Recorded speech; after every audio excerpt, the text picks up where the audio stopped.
Je travaille dans une start-up berlinoise d'ingénierie financière dans laquelle je suis responsable de la gestion de risques. Je suis mathématicien de formation, mais je suis aussi adepte de la cryonie. Et pour moi, il n'y a pas de contradiction entre les deux, parce que la cryogénisation, c'est aussi une affaire de probabilité. Si je tombe gravement malade maintenant, sans la cryonie, je me retrouve au cimetière. Pour moi, la probabilité d'une vie nouvelle est alors égale à zéro, parce que je ne suis pas croyant, je ne crois pas à la vie après la mort que nous promettent les religions. Mais en me faisant cryogéniser, si ça fonctionne, je peux espérer avoir une vie nouvelle un jour dans l'avenir. Est-ce que ça fonctionnera? Ça dépend de beaucoup d'impondérables, bien sûr. Mais la probabilité est en tout cas supérieure à zéro, et c'est une chance que je veux saisir. Pour moi, et je parle en tant que scientifique, l'essentiel de ce qui fait l'être humain, ce sont notre vécu, notre expérience, nos souvenirs, notre personnalité, c'est-à-dire ce qui est stocké dans notre cerveau. C'est pour cela que la cryonie met toujours l'accent sur la protection du cerveau, de la tête. Mais j'ai tout de même choisi de souscrire un contrat pour la préservation de mon corps tout entier, parce que c'est tout de même le mien, j'y suis habitué, il fait aussi partie de moi.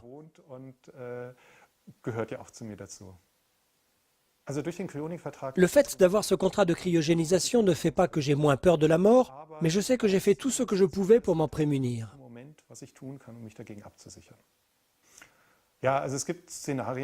Il existe des cas de figure dans lesquels la cryonie ne peut pas fonctionner.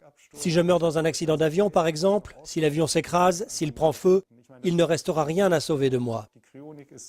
Mais bon, la vie est pleine de risques, et la cryonie n'est pas non plus une garantie absolue. Beaucoup de choses peuvent ne pas fonctionner dans la procédure elle-même. Mais pour moi, il s'agit tout simplement de saisir les occasions qui se présentent, et la cryonie est bien souvent la seule chance de pouvoir espérer une nouvelle vie dans le futur. Ma famille juge ma démarche de manière plutôt positive, elle l'accepte. Mon père dit que lui n'en voudrait pas, parce qu'il pense que de toute façon le monde court à sa perte, et qu'en quelque sorte l'avenir n'a rien de bon à nous offrir. Je vois les choses autrement, et heureusement mon frère aussi. Il a lui aussi souscrit un contrat, je peux donc espérer le revoir aussi dans une vie future. Si j'avais vécu il y a 50 ans, bien des choses permises aujourd'hui par les ordinateurs auraient été totalement inaccessibles. Si j'avais vécu il y a 1000 ans, je serais peut-être mort très jeune. Donc je crois que l'avenir sera meilleur que le présent. J'en attends des perspectives entièrement nouvelles.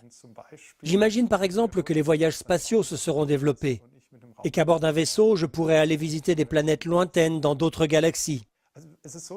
En réalité, j'aime beaucoup la vie. Je m'y amuse, je suis quelqu'un de très curieux. J'ai fait mes études dans 5 disciplines et jusqu'ici, je n'ai un diplôme qu'en mathématiques, mais je suis allé jusqu'en fin de premier cycle dans plusieurs autres matières. Et je m'aperçois que tous ces savoirs me fascinent, tout ce qu'il y a à découvrir dans notre univers. Et il y a beaucoup d'activités qui me plaisent énormément. J'aime beaucoup voyager notamment. Et je sais tout simplement qu'une durée de vie normale ne suffit qu'à réaliser une infime partie de tout ce qui m'intéresse. Il y a aussi beaucoup de choses que je ne peux pas faire parce que la technologie nécessaire n'existe pas encore. Je veux profiter de la cryogénisation pour mener vraiment une vie bien remplie, explorer toutes ces choses, comprendre la science autant que je le souhaite et avoir assez de temps pour faire tout ça. La cryonie, c'est la vie, c'est la chance d'une vie future.